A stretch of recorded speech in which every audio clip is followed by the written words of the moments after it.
ఓం నమ శివాయ. శ్రీ మాత్రే నమః. ఓం శ్రీ సాయిరాం. అందరికీ నమస్కారం అండి. రేపు మంగళవారం రోజున పసుపు నీళ్ళతో ఇలా చేస్తే చాలండి. 24 గంటల్లో మీ కష్టాలు బాధలన్నీ కూడా పోతాయి, అప్పులు కూడా తీరుతాయి, అద్భుతమైన ఫలితాలు వస్తాయన్నమాట. పసుపు నీళ్ళ గురించి మనందరికీ తెలుసు కదా. పసుపు చాలా చాలా శక్తివంతమైనది. అలాగే కాకుండా పసుపుతో చేసుకునే పరిహారం కూడా మనకు చాలా చక్కగా ఫలిస్తాయని పురాణాల గ్రంథాలు చెప్పబడుతుంది. కాబట్టి పసుపు నీళ్ళ పరిహారం చేయండి. ఆర్థికంగా కూడా మీకు బాగా కలిసి వస్తుందండి. ఎలాంటి ఇబ్బందులు కూడా ఉండవు. లక్ష్మీదేవి అనుగ్రహం కలుగుతుంది, సకల సంపదలు చేకూరుతాయన్నమాట. పసుపు నీళ్ళతో పరిహారం చేయడం వల్ల 24 గంటల్లోనే ఫలితాన్ని మనం చూడగలుగుతాము. అసలు ఈ పరిహారాన్ని ఎలా చేయగలుగుతారో చూస్తే వీడియోకి ఒక లైక్ ఇచ్చి మన ఛానల్ని కొత్తగా చూసినట్లయితే సబ్స్క్రైబ్ చేసుకోండి. ఇంకా తర్వాత ఏంటంటే మన మంగళవారం పూట ఇలా పసుపు నీళ్ళ పరిహారం చేసుకుంటే చాలా మంచిదన్నమాట. ఎందుకంటే పసుపు నీళ్ళ పరిహారం అన్ని విధాలుగా కూడా బాగా ఉపయోగపడుతుందండి. పసుపు మన ఇంట్లోనే ఉంటుంది కాబట్టి తీసేసుకొని ఈజీగా పరిహారం చేసుకోవచ్చు. నీళ్లు నారాయణగా చెప్పబడితే నీళ్లు పంచభూతాలు ఒకటిగా భావిస్తారు. నీళ్లతో చేసుకునే పరిహారాలన్నీ కూడా మనకు ఫలిస్తాయండి. తొందరగా ఏంటంటే ఫలితాలను తెచ్చిపెడతాయి. కాబట్టి మీరు ఏంటంటే పరిపూర్ణ నమ్మకంతో ఆచరించండి. ఇందులో మనం ఒక 2 పరిహారాలు చెప్పుకుందాము. 2 కూడా ఏంటంటే ఒకటి కష్టాన్ని తీసేస్తే, ఇంకొకటి ఏంటంటే మనం అప్పు తీర్చడానికి ఉపయోగపడుతుంది అనమాట. ఈ పరిహారం అత్యంత శక్తివంతమైనదని చెప్పొచ్చు. అలానే కాకుండా ఈ పరిహారం పసుపు నీళ్ళ పరిహారం మంగళవారం అలానే కాకుండా శనివారాలలో చేసుకుంటే అధికమైన ఫలితం రావడం మనం అధికంగా చూడగలుగుతాం అనమాట. పసుపు మంగళకరమైనది, శుభకరమైన శుభాలను సూచిస్తుంది, అశుభాలను దూరం చేస్తుంది, అద్భుతమైన ఫలితాలను తెచ్చిపెడుతుందన్నమాట. పసుపు వల్ల మనకు చాలా వరకు కూడా ప్రయోజనాలు కలుగుతాయి. పసుపు యాంటీబయాటిక్గా కూడా మనకు భావిస్తారు. పసుపు ఏంటంటే దేవతలకు ఇష్టము. అలాగే పసుపు ఏంటంటే మనము కాళ్ళకు రాసుకుంటాము. అలాగే కాకుండా శరీరానికి పట్టించి స్నానం చేస్తాము, గుమ్మలకు పసుపు రాస్తాము, ఇదంతా కూడా చేస్తాం కదా. పసుపు చాలా అంటే మంచి పదార్థంగా పరిగణించబడుతుంది. మన శుభకార్యాల్లో కూడా పసుపు లేనిది ఏ శుభకార్యం చేయం కదండి. కాబట్టి పసుపు చాలా ప్రాధాన్యత ఇవ్వబడుతుంది అంటే పసుపు నీళ్ళైతే ఇంకా 24 గంటల్లోనే కష్టాన్ని తీరుస్తాయండి. ఎలాంటి కష్టం ఉన్నా సరే 24 గంటల్లో ఆ కష్టం అనేది తొలగిపోతుంది అనమాట. అందుకే మంగళవారం కొన్ని నియమాలను ఖచ్చితంగా అనుసరించాలండి. ముఖ్యంగా ఏంటంటే పసుపు నీళ్ళ పరిహారం చేసే కంటే కూడా మంగళవారం ఎట్టి పరిస్థితుల్లో కూడా మనం అప్పు తీసుకోకూడదు. అప్పు తీసుకుంటే మన జీవితంలో అప్పు అనేది పెరుగుతుంది. మంగళవారం అంటే ఎర్రకంది పప్పు ఉంటుంది, దానికి టమాటాలకు కూడా తినొద్దు. మంగళవారం దూర ప్రయాణాలు చేయకూడదు. మంగళవారం ఏంటంటే అప్పును ఇవ్వాలి కానీ తీసుకోకూడదు అనమాట. మంగళవారం రోజు చేతుకుంటే ఎవరికైనా డబ్బు ఇస్తే మనకు లైఫ్లో ఇచ్చేంత స్టేజ్కి ఎదుగుతాం, కానీ తీసుకునేంతలోనే మనం పడిపోతాం అనమాట. అందుకే మంగళవారం రోజు ఇలా ఆచరించండి. ఇంకా చెప్పి పసుపు నీళ్ళ పరిహారం చేసుకుంటే మానవ జీవితం మన కష్టాలు సర్వసాధారణంగా ఉంటాయి కాబట్టి ప్రతి ఒక్కరికి వస్తూనే ఉంటాయి కాబట్టి ఇబ్బంది పెడుతూనే ఉంటాయి. కష్టాలు అధికంగా ఉన్నప్పుడు మనం చాలా బాధపడతామండి. ఏం చేయాలో అర్థం కాదు. కష్టాలు వస్తున్నాయి, ఎందుకు వస్తున్నాయో తెలియదు. ఈ కష్టాలు పోవాలంటే ఏం చేయాలన్నట్టుగా మనము ఇంకా ఆలోచించుకుంటూ పోతాం కదా. అలాంటి కష్టాలు పోవాలంటే మంగళవారం రోజున సమయం సందర్భం అంటూ ఏం లేదు. వంటి స్నానం చేసుకొని పరిహారం చేసుకోండి. మీరు దీపం పెట్టినా పెట్టకపోయినా పర్వాలేదండి. ఈజీగా ఏంటంటే మంగళవారం అండి ఈజీగా చేసుకునే పరిహారం అనమాట. అందుకే గాజును మాత్రమే వాడలే. గాజు కూడా ఏంటంటే కొంచెం చెప్పాలంటే చెడు తీసేసుకునే శక్తి ఉంటుంది. గాజు కూడా ఏంటంటే మనకు అన్ని విధాలు కూడా బాగా ఉపయోగపడేలాగా చేస్తుంది అనమాట. అందుకే గాజు గ్లాస్ తప్పకుండా తీసుకోండి. మీ దగ్గర ఒకవేళ గాజు గ్లాస్ లేదనుకోండి, మీరు స్టీల్ గ్లాస్తో చేస్తే పరిహితం అయితే రాదు. కాబట్టి శాస్త్రాలు ఏంటంటే గాజు గ్లాస్ తీసేసుకొని పరిహారం చేసుకుంటే కష్టం ఎటువంటిదైనా సరే అదేంటంటే చేసే పరిహారం మన పడవసలపై మన కష్టానికి తగ్గట్టు ఫలితం అయితే లభిస్తుంది. ఫలితం అనేది ఏంటంటే భగవంతుడు చూపించాడు, దారి చూపిస్తాడు, కానీ నేర్చుకోవడం వల్ల కష్టం పోతుంది అనమాట. ఆ కష్టం నుంచి మనం బయటపడడానికి అవకాశాలు ఉంటాయి. కాబట్టి మీరు మీ కష్టాల నుంచి బయటపడాలన్నా అనేక కాకుండా విపరీతమైన కష్టాల నుంచి కావచ్చు, సమస్యలు కావచ్చు, వాటి నుంచి మీరు బయటకు రావాలంటే ఖచ్చితంగా మీకైతే పరిహారం చేసుకోండి. అలాగే మన ఇంట్లో ఉండే పసుపు వాడుకోవాలి. దీనికోసం మనం ప్రత్యేకించి ఏ పసుపు తెచ్చుకోకండి. ఇంకా తర్వాత ఏంటంటే ఇంకోటి గుర్తుపెట్టుకోండి, పరిహారం ఏంటంటే సమయం సందర్భం ఏం లేదు కాబట్టి ఎప్పుడైనా ఆచరించవచ్చు అనమాట. గాజు గ్లాస్ తీసుకొని మీరు ఏంటంటే ముందుగా అందులో నీళ్ళు పోయండి. నిండుగా నీళ్ళు పోయకూడదు. నిండుగా నీళ్ళు పోస్తే మనం పరిహారం చేసుకునేటప్పుడు అది కింద ఒరిగిపోతుంటాయి కాబట్టి చేసిందంతా వృధా అయిపోతుంది అనమాట. కాబట్టి నీళ్ళను నిండుగా తీసుకోకండి.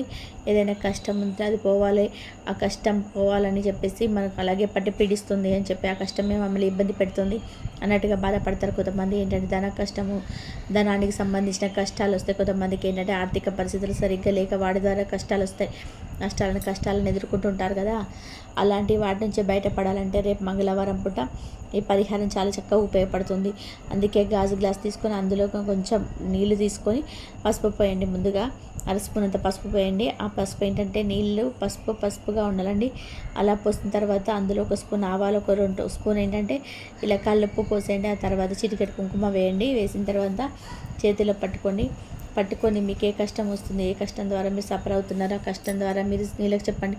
ఇలా ఇసుకంతం లాక్కుంటాయి. పసుపు కూడా చాలా శక్తివంతమైంది కాబట్టి తొందరగా ఏంటంటే చెడుని తీసేసుకుంటుంది. చెడు అనేది మన దగ్గర రాకుండా చేస్తుంది. అలానే కాకుండా మన కష్టం అనేది తీర్చేలాగా చేయడానికి ఈ నీళ్ళు, అలాగే రాళ్ళ ఉప్పు, ఆవాలు, కుంకుమ ఇదంతా కూడా మనకు ఉపయోగపడుతుంది అనమాట. చేతిలో పట్టుకొని మన సంకల్పం చెప్పుకుంటే ఏమవుతుందంటే కనుక వెంటనే కష్టానికి తగ్గట్టుగా ప్రతిఫలం అనేది లభిస్తుంది. ఆ కష్టం ఏంటంటే తొలగిపోయినట్టు అనిపిస్తుంది. ఆ కష్టం నుంచి మనకు వచ్చే కొంచెం బాధ ఉంటుంది కదా, అదంతా కూడా మన నుంచి దూరం అయిపోయినట్టుగా మనకు అనిపిస్తుంది అనమాట. అందుకే మంగళవారం పూట ఏంటంటే చేయండి. ఎవరైనా చేసుకోవచ్చండి, స్త్రీలు కావచ్చు, పురుషులు కావచ్చు, ఎవరైనా చేసినా కానీ ఫలితాలు వస్తాయి అన్నమాట. ఆ ఫలితాలను మన కళ్ళతో చూడాలని చెప్పుకోదగ్గ విషయం కాబట్టి మంగళవారం పూట చేయండి. ఎటువంటి కష్టం ఉన్నా సరే దాన్ని తొలగించుకోండి. ఇటు పిల్లల పరంగా కావచ్చు, భర్త పరంగా కావచ్చు, ఇంట్లో సమస్యల పరంగా కావచ్చు, అనారోగ్య సమస్యల పరంగా ఏంటంటే పసుపు నీళ్ళ పరిహారం అనేది చాలా చాలా శ్రేయస్కరం అండి. ఇంట్లో పసుపు నీళ్ళు చల్లినప్పుడు కూడా ప్రతికూల శక్తులు ఏర్పడతాయి. నెగిటివిటీ అంతా కూడా దూరం అయిపోతుంది అనమాట. అంతటి శక్తి పసుపుకు మాత్రమే ఉంటుంది కాబట్టి పసుపు నీళ్ళతో ఈ విధంగా పరిహారాలు కూడా మనం చక్కగా పనిచేస్తాయండి. ఇలా చాలా వరకు కూడా మీ కష్టాలను, బాధలను తొలగించుకోవడానికి పరిహారం అనుకూలిస్తాయి కాబట్టి చేసేసి, ఇంకేంటంటే కనుక నీళ్ళని చేతిలో పట్టుకుంటారు కదా, సంకల్పం చెప్పుకున్న తర్వాత వాటి తీసుకెళ్ళి తొక్కని ప్రదేశంలో పెరిగండి. అదే తొక్కిలా పోయకండి. ఎవరు తొక్కని ప్రదేశంలో పోసేసి ఆ గ్లాసుని కడిగేసి ఇంట్లోకి తెచ్చిపెట్టుకోండి. గమ్మునైపోండి. ఇలా చేసుకున్నట్టు ఎవరికి చెప్పకండి. ఇలా చేస్తున్నట్టు కూడా ఎవరికి చెప్పకండి. మీ అంతలో మీరు దాచుకొని చేసుకోండి. మంచి రిజల్ట్ చూస్తారు. కష్టం ఎలాంటిదైనా సరే ఇంకా కరిగిపోతుంది అనమాట. కష్టం అనేది మీ దగ్గరికి రానివ్వకుండా అడ్డుకునే శక్తి పసుపుకుంటుందన్నమాట.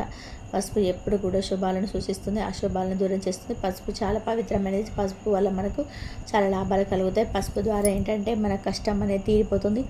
పసుపుతో పరిహారం చేసుకుంటే తప్పకుండా మేలు చేరుకుంటుందని మనకు పరిహార శాస్త్రంలో చెప్పబడుతుంది అనమాట. పసుపు వల్ల ఏంటంటే చాలా ప్రయోజనాలు ఉన్నాయి కాబట్టి పసుపు పరిహారం మంగళవారం పూట ఆచరించడం చాలా మంచి శుభ ఫలితాలను కూడా తెచ్చిపెడుతుందని చెప్పుకోవచ్చు. అందుకే ఎవరికి చెప్పకుండా మంగళవారం పూట కూడా ఈ పసుపు పరిహారం చేసుకొని ఫలితం పొందండి. మీకున్న ఇబ్బంది అంతా కూడా తీసేసుకోండి.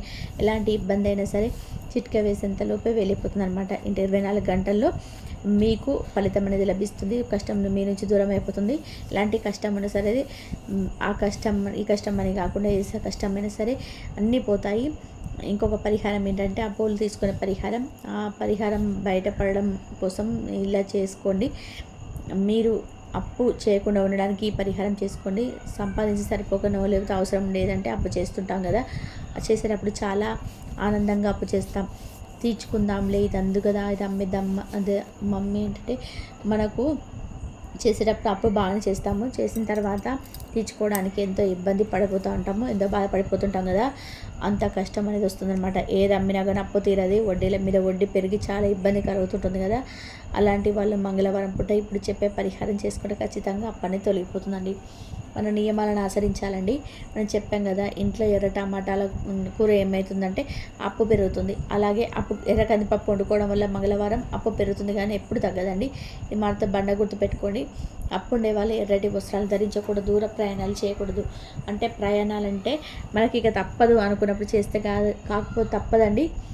ప్రయాణాలు అయితే చేయకండి. ఎవరి చేతి నుండి కూడా అప్పు తీసుకోకండి. కొంతమంది ఏంటంటే వీటి ద్వారా ఏం జరుగుతుందని చెప్పి అప్పు తీసుకుంటారు, అలా తీసుకోకండి. ఇంకా అనంతరం వచ్చేసి మీరేంటంటే ముఖ్యంగా పరిహారం కోసం ఎర్రపప్పు వాడుకోవచ్చు కానీ ఎర్రపప్పును మాత్రం వండకూడదు, తినకూడదు. అనంతరం వచ్చేసి ఒక స్పూన్ అంత ఎర్రపప్పు తీసుకోండి, ఒక స్పూన్ అంత పసుపు తీసుకోండి. పసుపు, ఎర్రకప్పు రెండు మనం అప్పు తీసుకోవడం చక్కగా ఉపయోగపడే పరిహారం అండి. ఇది బెస్ట్ రిజల్ట్ తెచ్చిపెడుతుంది అనమాట. ఇది చాలామంది కూడా చేసేసి ఫలితాలు పొందిన పరిహారమే. కానీ ఇదేంటంటే మనం చెప్పాలంటే నమ్మకంతో చేయాలండి. నమ్మకంతో చేస్తే ఒక వారం చేస్తే ఎంతో కొంత ఫలితం వచ్చిందనుకోండి, రెండో వారం చేయండి. మంగళవారం చేసుకునే పరిహారం అనమాట. మంగళవారం పూట ఏంటంటే ఈ విధంగా ఈ పరిహారం చేసుకొని మీకున్న అప్పంతా తొలగించుకోండి.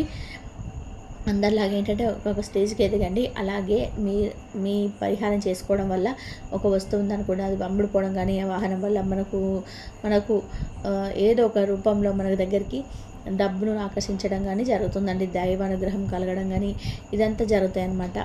ఇంకా అలానే ఇంకోటి ఏంటంటే, మనకు ఎవరైనా సరే డబ్బు ఇవ్వాలి, ఎగ్గొడుతున్నారు, ఇవ్వట్లేదు, చాలా ఇబ్బంది పెడుతున్నారు, డబ్బు అసలు రావట్లేదు అని చెప్పి బాధపడతాం కదా. రావాల్సిన డబ్బు రావట్లేదు, అప్పు తీరటం లేదు, అసలు డబ్బు దొరకటం లేదు, ఏం చేయాలని చెప్పి అర్థం కాని సిచ్యువేషన్లో ఉండిపోతాం కదండి. కొన్నిసార్లు అలాంటప్పుడు ఏంటంటే ఈ పరిహారం అనేది మీకు చక్కగా పనిచేస్తుంది అనమాట.